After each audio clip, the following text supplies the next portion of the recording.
historic day, to put it mildly, right? Wasn't it amazing? Even that last meeting, when you see the heads of those countries, those are serious countries, right? But I thought it was fantastic.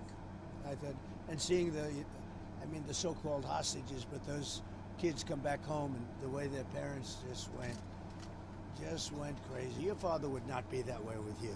He'd be okay, but he wouldn't be like that. I would get a hug. A hug, a minor hug. Okay, come on, Peter. Let's go. No, he would be. I'm only kidding. So, how you doing? Everybody okay?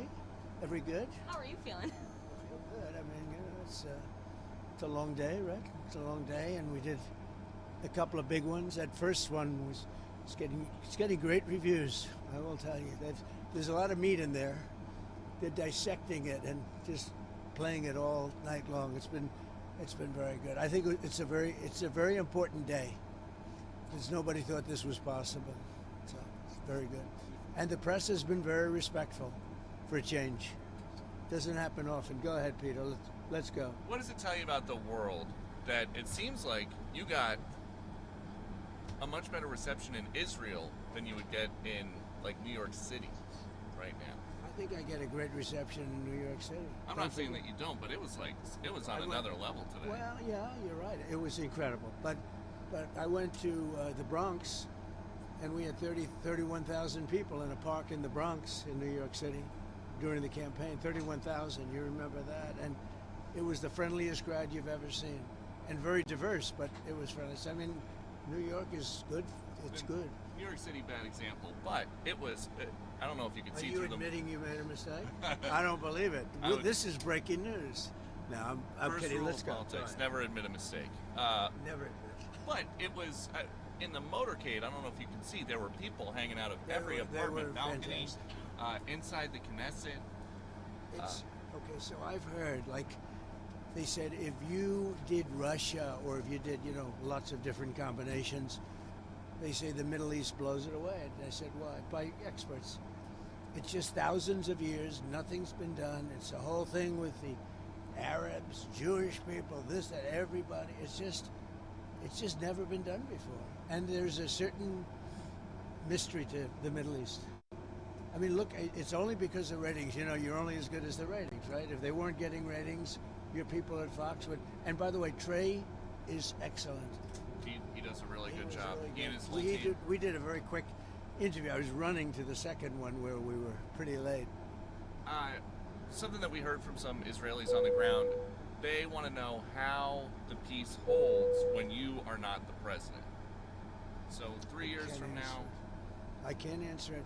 I know this, and you are all witness. We go, and I get 25,000, 35,000. If you look at a normal president, we'll get 300 people, and that's not bad. They'll go to a ballroom, they get 300 people. We get 35. We had 117,000 people in New Jersey. And so I can't tell you what's going to happen, but I'll be out there fighting for whoever it may be. Did you tell Bibi beforehand that you were going to go off script and No, I try to actually get him told him pardon? I didn't want to bring up the pardon, but it was just a perfect spot. It was good timing, wouldn't you say? Because he was getting a very good hand, and when they stopped, I said, why didn't you give this guy a pardon? If he didn't get a good hand, I would have done that. But the timing was, what do you think, Katie? Good timing for that. I think people thought it was pretty funny, yes. It worked out well. It's a little risque. I'm bringing up a pretty sore subject in Israel, but the people were fantastic. Were really fantastic. You spoke to Egypt. She can ask more questions, this one. Go ahead. I have some good questions, I promise. You were very nice today. Go ahead. You talked to President El-Sisi, and you spoke about in that room how Egypt has so little crime, and you said it's all about leadership. You talked about... They're very strong on crime. You talked about some of the governors. You wouldn't believe how strong, but they are very strong, but they don't have the kind of crime. They don't have the violent... They may have other kinds of crime, but they're violent crime. You can actually walk down a park and not get mugged or hit over the head with a baseball bat. Do you want to see some U.S. governors be more like Egypt? No, I want them to be stronger and tougher and not allow us to have record-breaking crime in Chicago and different places. I want them to admit they have crime. So there were 4,000 shootings in Chicago murders over a fairly short period of time, meaning like a year and a half, I think. 4,000 murders. Many thousands of you're hit by a bullet but don't die. I want him to say we have a problem. Could Trump bring in the troops and solve the problem like I did in D.C., like I'm doing in Memphis? Have you seen the crimes way down in Memphis? And we've only been there 7 days. Way down. The courts have been standing in your way here. It's held up. No, Are the you lower thinking about courts have. using the No. Insurrection Act? Are The you lower, prepared to? well, I could use it if I wanted to. I could use it. Look, that's a very simple answer. I'm allowed to use the Insurrection Act. In fact, that was on Stephanopoulos today, his Sloppodopoulos show. They asked sloppy Chris Christie about the Insurrection Act. He said, well, if you're talking about the Insurrection Act, he's got the absolute right to use that. And he said a couple of things that were good. He said 50% of the presidents that served in office have used the Insurrection Act. And the Insurrection Act, according to all of them, said it can't even be challenged. I don't have to go there yet because I'm winning on appeal. You know, you're right.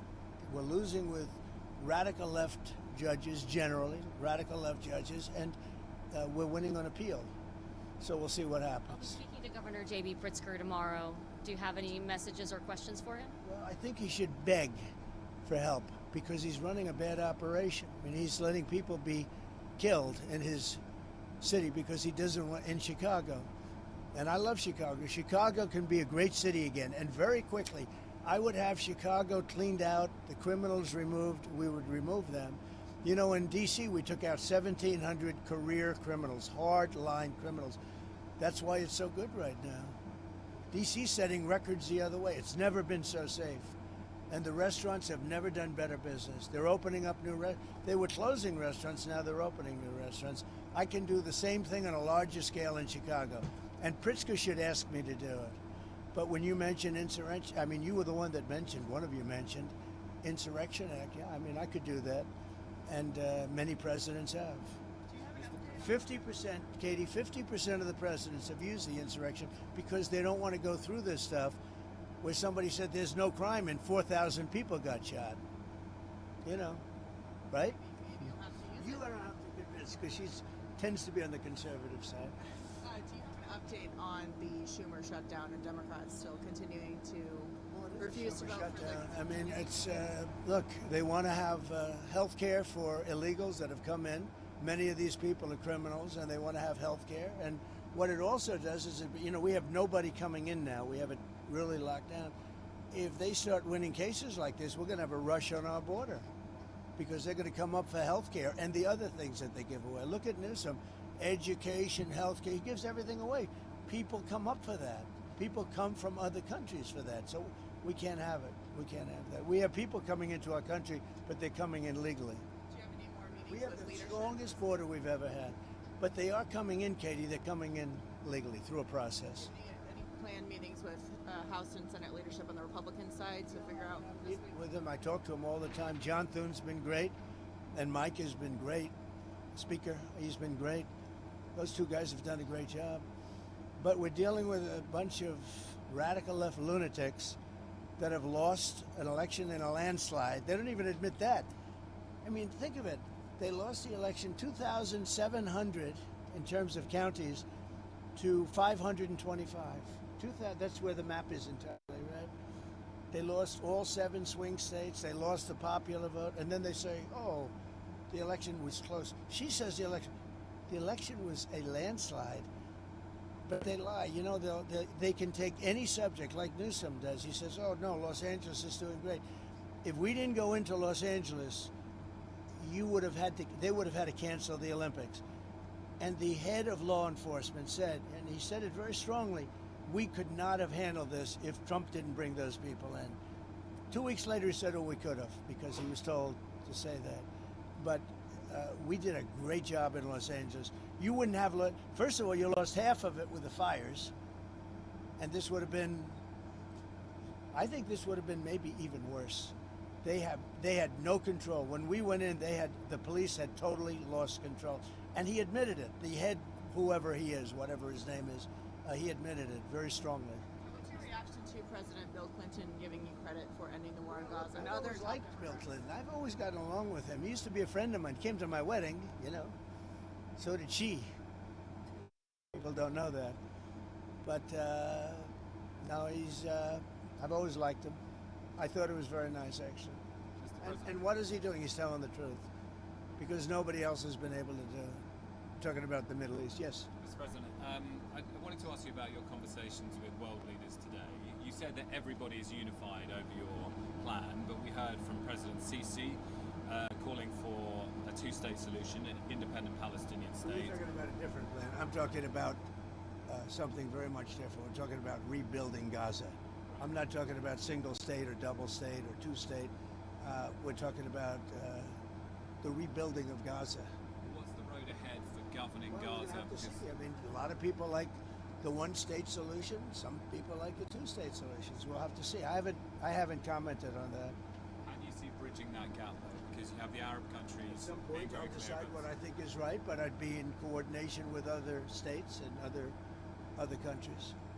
But are you satisfied? I mean, some people might say it feels premature declaring peace for the whole Middle East.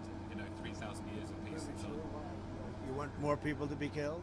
What do you want? Another 300,000-400,000 people to be killed? Is that what you're looking for? But in terms of the risks in Gaza, we're already seeing. The risk.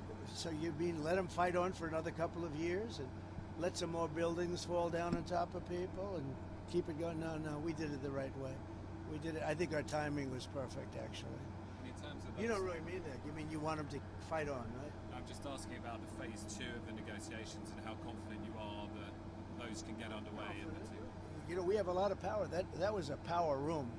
Those people, those are the richest countries. I think with tariffs, I think we're the richest country in the world, actually, the United States. We're taking in hundreds of billions of dollars.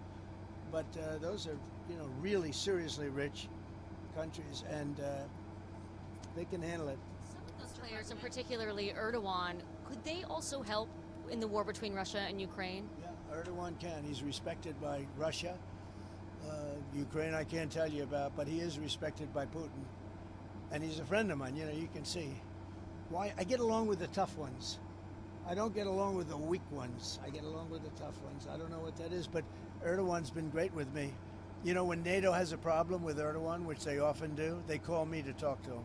And I've never failed in working it out immediately. Is that right? How's Caroline doing? Is she doing good? How you doing? Doing great. Caroline be replaced. That's up to you, sir. It'll never happen.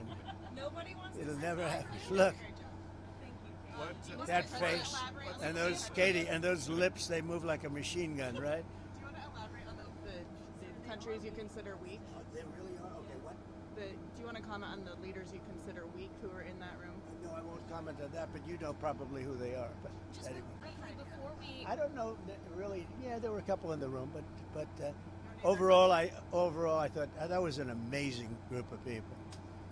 I don't think they've ever seen an assemblage like that between power, money, et cetera, et cetera. There's never been anything like that. So we're up, but you know what? I have to, because the plane is going to take off. But Are you we'll hosting come back. Zelensky at the White House on Friday? I think so. Yeah. Yes. Bye, everybody. Thanks, President Trump. Thank you. Have a good time. Thank you, everybody.